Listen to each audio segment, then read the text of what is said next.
സങ്കീർത്തനങ്ങൾ അദ്ധ്യായം 22.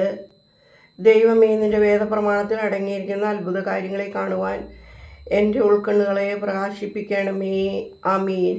എൻ്റെ ദൈവമേ, എൻ്റെ ദൈവമേ, നീ എന്നെ ഉപേക്ഷിച്ചതും എൻ്റെ പോഷവചനങ്ങളാൽ എൻ്റെ രക്ഷയെ എന്നിൽ നിന്ന് ദൂരത്താക്കിയതും എന്ത്? ദൈവമേ, പകൽ സമയത്ത് ഞാൻ നിന്നെ വിളിച്ചു, നീ ഉത്തരമരുളുന്നില്ല. രാത്രിയിൽ വിളിച്ചിട്ടും എനിക്കായി കാത്തിരിക്കുന്നില്ല. നീ പരിശുദ്ധനാകുന്നു. ഇസ്രായേൽ നിന്റെ മഹത്വത്തിൽ ഇരിക്കുന്നു. എൻ്റെ പിതാക്കന്മാർ നിന്നിൽ ശരണം പ്രാപിച്ചു, അവർ നിന്നിൽ ആശ്രയിച്ചു. നീ അവരെ രക്ഷിക്കുകയും ചെയ്തു. അവർ നിന്നോട് നിലവിളിച്ചു, അവർ രക്ഷപ്പെട്ടു. അവർ നിന്നിൽ പ്രത്യാശിച്ചു, അവർ ലജ്ജിച്ചുമില്ല. ഞാൻ പുഴുവാകുന്നു, മനുഷ്യനല്ല, മനുഷ്യരുടെ നിന്ദയും ജനത്തിന് ത്യാജ്യനുമാകുന്നു. എന്നെ കണ്ടവരൊക്കെയും എന്നെ പരിഹസിച്ചു. അവർ അധരങ്ങൾ കൊണ്ട് ഗോഷ്ഠി കാണിച്ചു. അവരുടെ തല കുലുക്കി. അവനെ രക്ഷിപ്പാൻ കർത്താവിൽ അവൻ ആശ്രയിച്ചുവല്ലോ. തനിക്ക് അവനിൽ ഇഷ്ടമുണ്ടെങ്കിൽ അവനെ വിടുവിച്ച് രക്ഷിക്കട്ടെ. എന്നാൽ ഗർഭപാത്രം മുതൽ എൻ്റെ ശരണവും എൻ്റെ മാതാവിൻ്റെ മുല കുടിക്കുന്ന കാലം മുതൽ എൻ്റെ പ്രത്യാശയും നീ ആയിരുന്നുവല്ലോ. ഗർഭപാത്രത്തിൽ നിന്ന് ഞാൻ നിങ്കലേക്ക് ഏൽപ്പിക്കപ്പെട്ടു. എൻ്റെ മാതാവിൻ്റെ ഉദരം മുതൽ നീ എൻ്റെ ദൈവമാകുന്നു. അനർത്ഥം സമീപിച്ചിരിക്കയാലും സഹായകനില്ലായകയാലും നീ എന്നിൽ നിന്ന് വിദൂരമായിരിക്കരുതേ. വളരെ കാളകൾ എന്നെ ചുറ്റി, ബൈഷാനിലെ കാട്ടുപോത്തുകൾ എന്നെ വളഞ്ഞു. ഗർജിച്ച് ചാടിപ്പിടിക്കുന്ന സിംഹം പോലെ അവർ എൻ്റെ നേരെ അവരുടെ വായ് തുറന്നു. ഞാൻ വെള്ളം പോലെ ഒഴിക്കപ്പെട്ടു. എൻ്റെ അസ്ഥികളൊക്കെയും ചിതറി.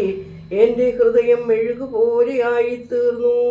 എൻ്റെ കുടലുകൾ എൻ്റെ ഉള്ളിൽ അഴുകി. എൻ്റെ ശക്തി കുശവൻ്റെ ഓട് പോലെ ഉണങ്ങിപ്പോയി. എൻ്റെ നാവ് എൻ്റെ അണ്ണാക്കിനോട് പറ്റി. നീ എന്നെ മരണത്തിൻ്റെ പൊടിയിലേക്കിട്ടു. എന്തെന്നാൽ നായ്ക്കൾ എന്നെ വളഞ്ഞു, ദുഷ്ടന്മാരുടെ കൂട്ടം എന്നെ ചുറ്റി. അവർ എൻ്റെ കൈകളെയും കാലുകളെയും തുളച്ചു. എൻ്റെ അസ്ഥികളെല്ലാം വിലപിച്ചു. അവർ എൻ്റെ നേരെ സൂക്ഷിച്ചു നോക്കി. അവർ എൻ്റെ വസ്ത്രങ്ങളെ അവരുടെ ഇടയിൽ വിഭജിച്ച് എൻ്റെ ഉടുപ്പിന്മേൽ ചിട്ടിയിട്ടു. കർത്താവേ, എന്നിൽ നിന്ന് അകന്നു പോകരുതേ. എൻ്റെ ദൈവമേ, എൻ്റെ ദൈവമേ, എൻ്റെ സഹായത്തിനായി നിൽക്കണമേ. വാളിൽ നിന്ന് എൻ്റെ ആത്മാവിനെയും നായ്ക്കളുടെ കയ്യിൽ നിന്ന് എൻ്റെ ദേഹിയെയും വിടുവിക്കണമേ.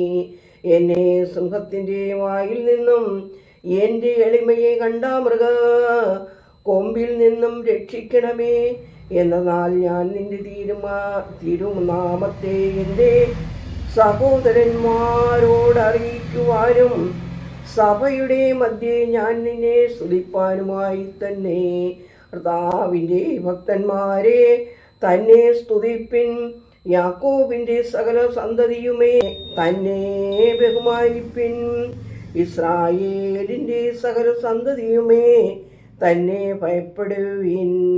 എന്തെന്നാൽ താൻ സാധുവിൻ്റെ നിലവിളിയെ വെറുക്കുകയും നിരസിക്കുകയും അവനിൽ നിന്ന് തൻ്റെ മുഖം തിരിക്കുകയും ചെയ്തിട്ടില്ല. അവൻ തന്നോട് നിലവിളിച്ചപ്പോൾ താൻ അവനെ കേട്ടു. മഹാസഭയിൽ എൻ്റെ സ്തുതി തിരുമുമ്പാകെയാകുന്നു. തൻ്റെ ഭക്തന്മാരുടെ മുമ്പാകെ ഞാൻ എൻ്റെ നേർച്ചകളെ കഴിക്കും. ദരിദ്രന്മാർ ഭക്ഷിച്ചു സമ്പൂർണരാകും. കർത്താവിനെ അന്വേഷിക്കുന്നവർ തന്നെ സ്തുതിക്കും. അവരുടെ ഹൃദയം എന്നേക്കും ജീവിക്കുകയും ചെയ്യും. ഭൂമിയുടെ അതിർത്തികളെല്ലാം ഓർത്ത് കർത്താവിങ്കിലേക്ക് തിരിച്ചു വരും. ജാതികളുടെ സകല വംശങ്ങളും തിരുസന്നിധിയിൽ ആരാധിക്കും. എന്തെന്നാൽ രാജ്യം കർത്താവിനുള്ളതാകുന്നു, താൻ ജാതികളുടെ മേൽ അധിപതിയും ആകുന്നു. ഭൂമിയിലെ പട്ടിണിക്കാരെല്ലാം കർത്താവിൻ്റെ സന്നിധിയിൽ ഭക്ഷിച്ച് ആരാധിക്കും. പൊടി മണ്ണിലേക്ക് ഇറങ്ങുന്നവരെല്ലാം തിരുസന്നിധിയിൽ മുട്ടുകുത്തും. എൻ്റെ ആത്മാവ് ജീവിക്കുന്നത് തനിക്കായിട്ടാകുന്നു. കർത്താവിനെ സേവിക്കുന്ന സന്തതി പിൻതലമുറയോട് തന്നെ അറിയിക്കും. അവർ വന്ന് ജനിപ്പാനുള്ള സന്തതിയോട് കർത്താവ് ചെയ്യുന്ന തൻ്റെ നീതിയെ അറിയിക്കും. ദൈവമേ, സ്തുതി നിനക്ക് യോഗ്യമാകുന്നു. പാർക്കുമോർ.